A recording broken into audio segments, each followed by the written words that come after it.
All right. Hi, Kim. We're recording. Here we Hi, go. good. Yeah, All right. welcome. I want to say good Thank morning, you. but you just reminded me it's 12:30 where you are, so you're already well into your day, which is Yes. beautiful.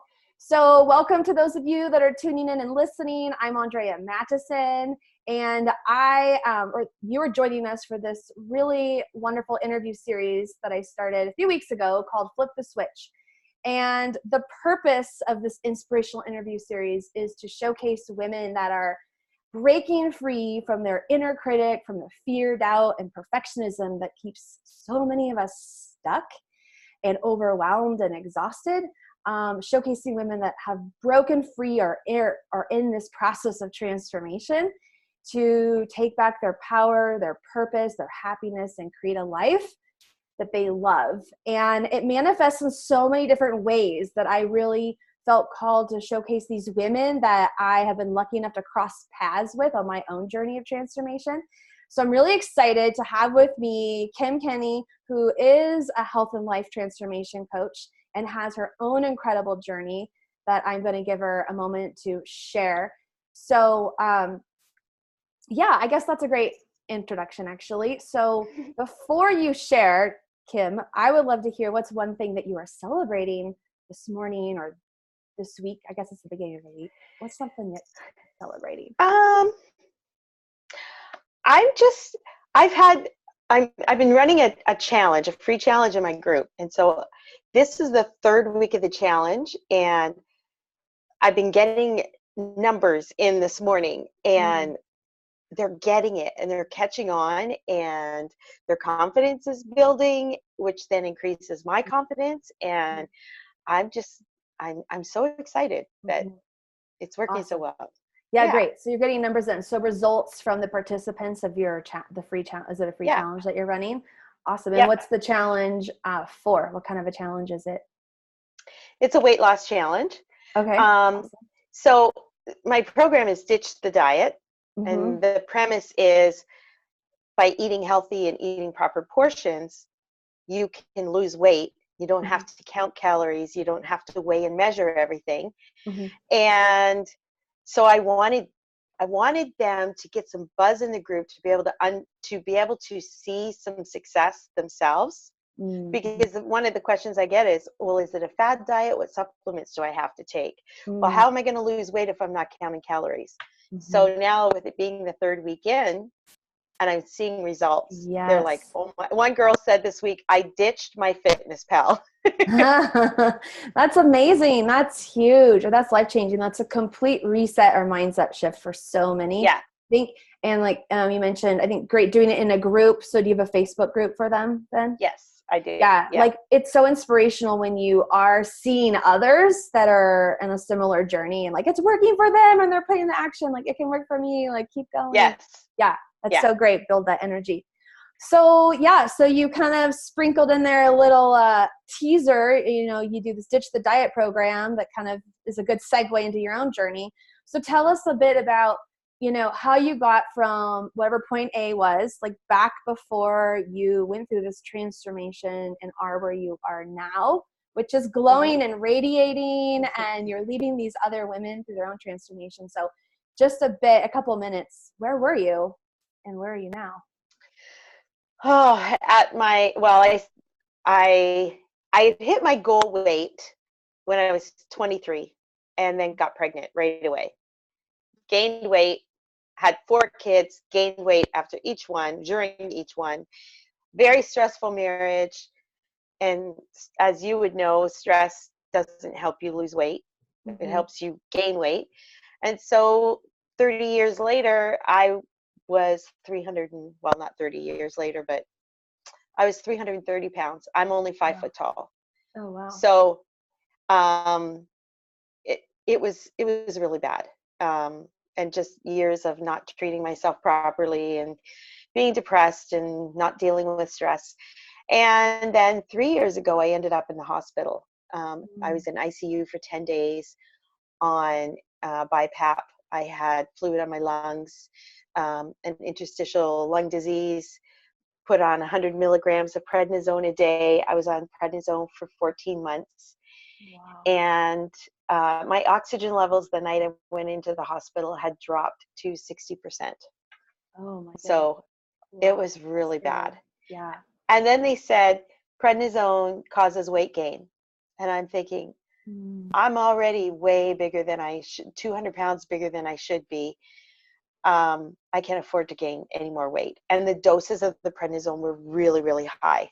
Mm. So I met with a dietitian and I started making some changes and I just at that point cut out the junk food. Fast forward to a year ago, I was doing some more research. I was down about 30 pounds and kind of plateaued. Found Health Coach Institute and enrolled to become a health coach. And then from there was where I came up with Ditch the Diet. And I just started eating what makes my body feel good. And Mm. so now, as of today, I've lost 77 pounds. Wow. Yeah. Congratulations. Thank That's you. incredible. Yeah. Yeah. Thank you.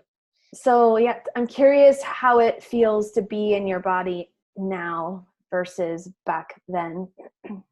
I guess feel different? Yeah, it does. And I mean, I'm not at my goal yet. Right. I still have, well, my goal is 150. My ideal weight's probably the highest would be 135.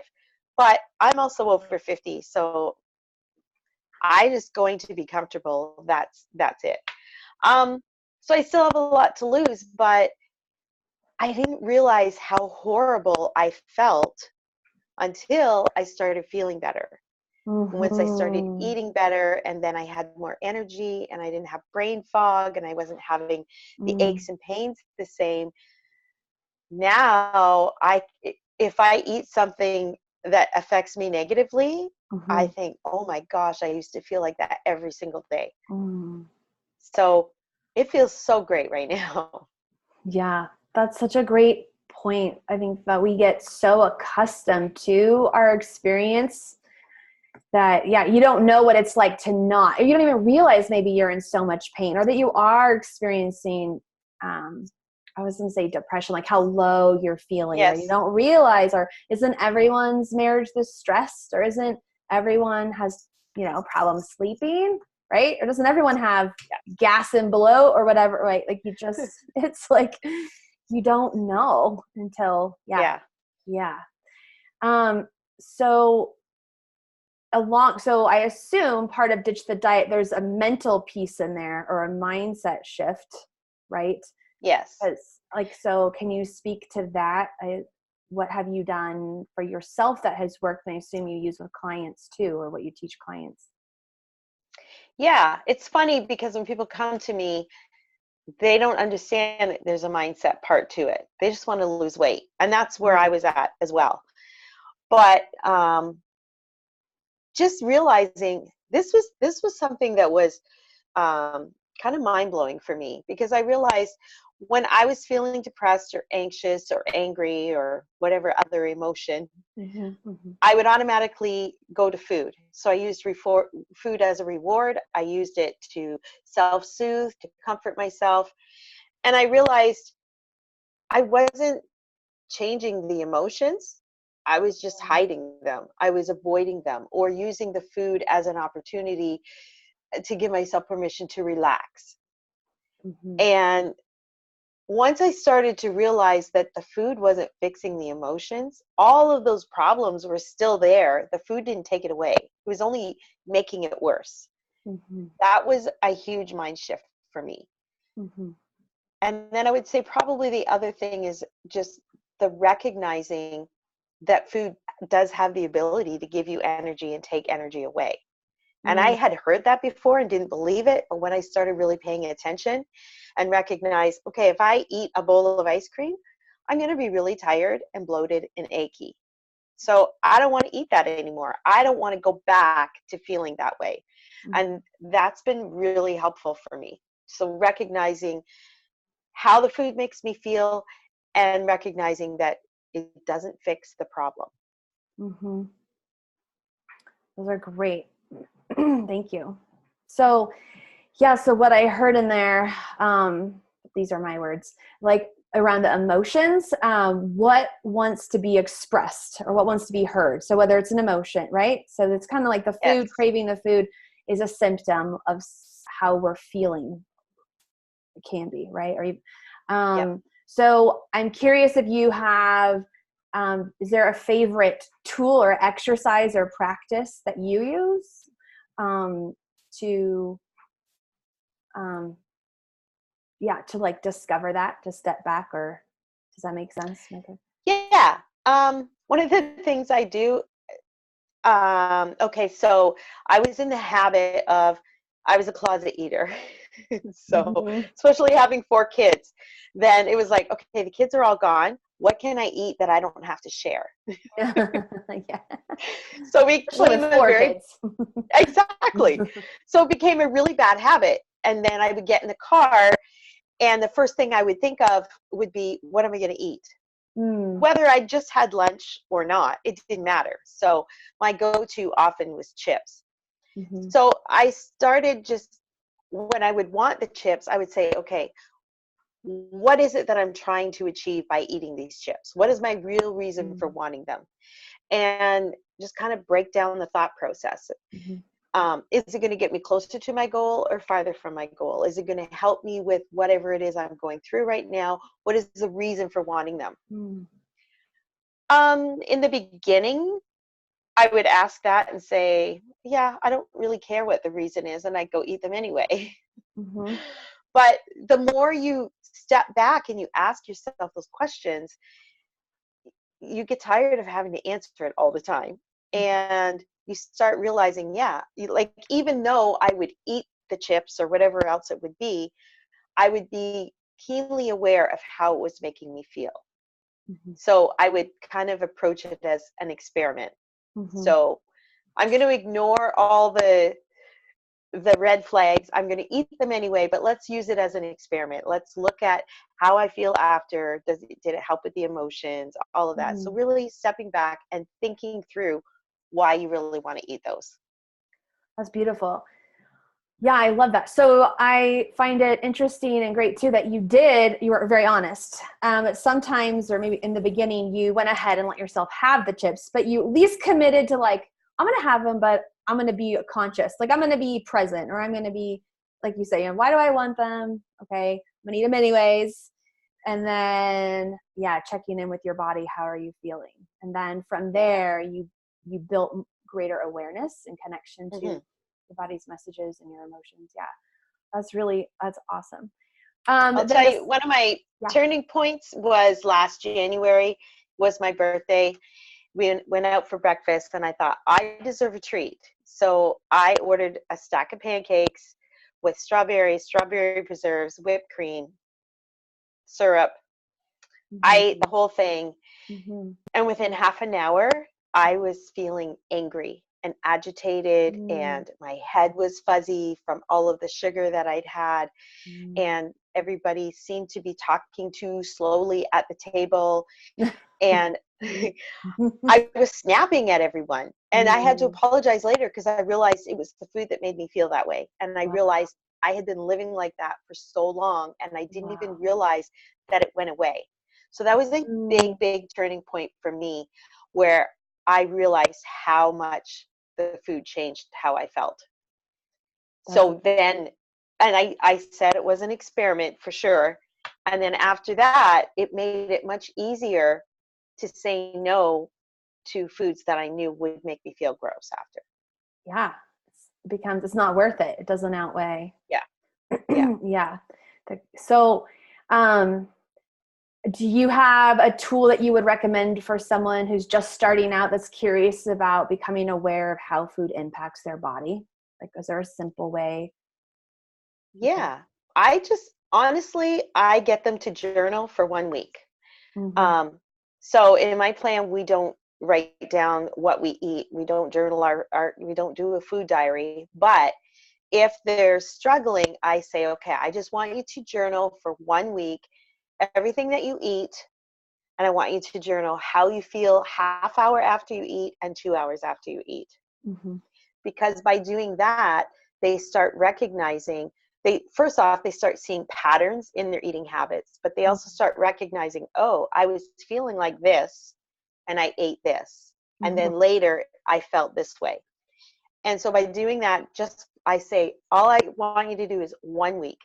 And most of the time, the 1 week works. I have one person that had to do it for 2 weeks, but usually 1 week is enough for them to recognize. Yeah, I love that. So, and that's simple. Everyone can Mhm. find a journal, some paper and pen, and for one Yeah. week, um, journal about. So you said 30 minutes after, and then like about 2 hours after you eat. You don't have to write down the food specifically, but just like how you're feeling. So like I'm feeling Yeah. tired, I'm feeling angry, or I'm feeling still full and energized, like that kind of. Yeah. So I do recommend that they write down the food that they ate, not Okay, necessarily the like portion size.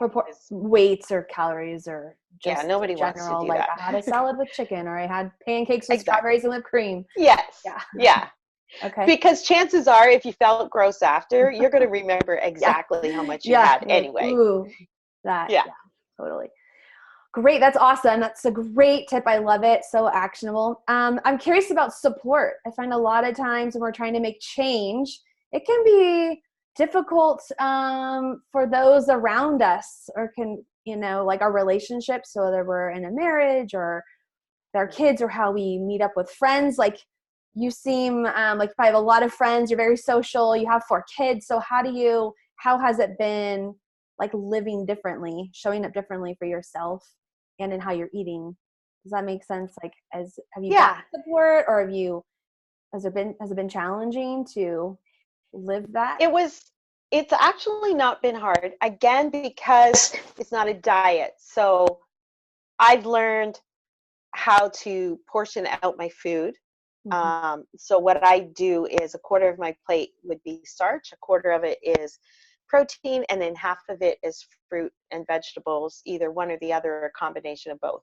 So no matter where I go, if I portion it like that, and I do it the size of a luncheon plate rather than a dinner plate, Mm-hmm. so it's smaller portions, and you can eat anything, you can eat anywhere. Mm-hmm. Um, so we had birthdays in September, and obviously there's birthday cake. So for the first birthday, I had a full slice of birthday cake, and I didn't feel good after. So the second birthday, I still had birthday cake, but I had like just a sliver of cake, Mm-hmm. and I ate it really, really slowly. I Mm-hmm. took tiny bites. I savored every bite. Everybody else was done their great big cake, and I was still eating my small piece. I thoroughly enjoyed it because I gave myself permission and I savored every bite. Mm-hmm. So, as far as eating around other people, it hasn't really affected me. I am fortunate enough that I have full support of my family, Mm-hmm. um, and they're very encouraging. But then I also went through a stage where because my current husband, my first husband, it ended in divorce. That was a stressful marriage. Mm-hmm. We're still friends, but we shouldn't be married. So Yeah. my husband now met me at my highest weight. So I did have some fear there, Mm-hmm. that like I knew he was attracted to me. So I was afraid, if I lost weight, was he still going to be attracted to me? Was that going to cause problems between us? Mm-hmm. Um, but I just talked to him about it and said, this is what I'm afraid of. And when you talk your feelings through, it's amazing. Sometimes the fears that you have really don't need to be as big as what you make them. Mm-hmm. And so he's completely on board. And now we laugh and say, not only does he get to, like, he's going to see every side of me from my highest down to my lowest. It's going to be like a new wife every month. Yeah, you're keeping it exciting. Yeah. Yeah, that's awesome. I love how so you just step through that vulnerability, the fear of, oh gosh, is this going to change things between us? And really, sounds like it wasn't that big of a deal, or it wasn't a big deal. He ended up being fully No. supportive, but it's so true. Our mind is so good at telling stories and filling Hmm. in the gaps of the unknown with our worst fears. Yeah. So yeah, just putting it out there on the table, yeah, is really powerful and important. And Hmm. yeah, so that's a great. So what would you say? You shared a lot. Oh my God, and I appreciate you being so just open with your transformation and what's happening behind the scenes, some of these tips that people have to pay you for to work with you. What would you say is the one or two real needle movers? Because you were in the hospital and on medication. It was like, oh my gosh, it was this horrible low point. But like what was the needle mover, and then what like maybe that was the moment, and what actually helped you follow through in a way that you haven't in the past been able to? My grandkids, they're Mm. 3, 2, and 9 months. So um, I didn't have the third one a year ago, obviously. Um, but I was just finding I didn't have as much energy as I wanted to have. I wasn't able to do the things I wanted to do. Um, and when they're little, they're so active and they want to run around and they want to go for walks and they want you to get down on the floor and play with them. And I couldn't do that. And even doing things with my husband. One of our things we want to do is here in Canada, we have the Canadian National Exhibition. So it happens every August, and there's rides and there's displays and food places, and we'd love to go, but I wasn't able to because I couldn't walk. So um, I'm still not there yet, but I'm thinking by this like in 2020, I'm going to be able to go. And I'm yeah, I'm able to play with my grandkids. I babysit my grandson on Thursdays, and I babysit my other grandson and his little sister on Friday. And I couldn't have done that before. And I'm able to go for a walk with them, and I'm able to get down on the floor and play with them. It's still a little difficult to get up, but Mm-hmm. I can do it. Going up and down the stairs, carrying them up to bed. Before going up the stairs, I was completely out of breath. Mm-hmm. And now I'm up and down those stairs like 10 times a night. Mm. So that was big. Yeah, I that's wanted to be powerful. there for them and my husband. Absolutely. That's great. So what I hear you saying is really connecting with your why, your deep why, or like we say, the big motivating factor. Like Yes. why is that important? And really exploring that helps us anchor in. It has to be strong enough to think of a Yeah. connection to help us show up for ourselves every day, especially in the beginning. So how do you stay on track? Do you have someone that keeps you accountable, or do you have some systems or rituals in place that keep you going forward? Well, kind of at this point, it's now just become habit. Like, Mm, I know I choose this food group, this food group, this food group. And it's really just become just what I do. And stepping back, if I decide I'm going to have some birthday cake, I automatically take the smaller portion.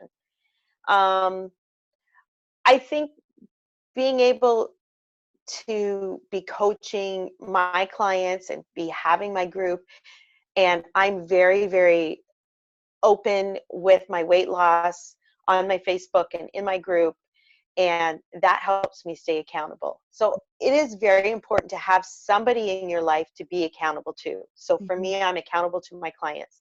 mhm, They are watching me as we go through the challenge as well, mhm, and mhm, seeing that I'm participating, I'm losing the weight. mhm. Um, so I think that's really important to make sure that you have people in your life that are going to hold you to a higher standard, and that you can talk to when you're falling off track. So if I feel like I'm falling off track, I talk to my husband because he's my biggest supporter, Mhm. and he helps me talk through it, and he knows the lingo to use, and Yeah. because he's heard it enough. Definite lingo for husbands and spouses to not use. And then there's the safe. Yeah, Yeah. Yeah, totally. yeah, Um, that kind of funny or makes, I was thinking the other day about how there should be some support group or tribe for like the partners or the spouses of like transformational coaches. I think yes, would how yeah, to survive that role. Yeah, so what I heard you say is it's a lifestyle. So you've created, it's just how you live. You don't even have to really think about it anymore. It's yeah, now just how you show up. And isn't that amazing? I think that's what most of us that want to get from A to B without having to like every day. It's like in the beginning, that fork in the road, the chips are not, you know, cake or not, or big slice or little. Right. Yeah. And then community or a tribe that is going to hold you accountable and support you and stretch you and see you as capable, you said is invaluable. So what is the like the first step? Someone's listening to you and they're like, oh my gosh, I want to have that experience, or I'm so stuck. I haven't been able to lose weight. I've tried a million things. I'm really hating my body and I'm so overwhelmed. What would you say is like, what's just the first thing that you would recommend I hear that all the time. Like every time someone joins the group, it's the same thing. Like, I'm so fed up with where I am. So the first thing I do, I've done up a how to eat guide, following the same pattern that I told you, the quarter starch, the quarter plate of protein, and then half of it fruit and or vegetables. And then a list of all the foods that are in those food groups for them to choose from. And then I say, here's what you get to eat. So we're not going to focus on what you can't eat. We're going to focus on everything that you get to eat. And for some people, it's very overwhelming to start out that big. So we look at the one area that they're struggling the most. So I have a client who was struggling with having her breakfast.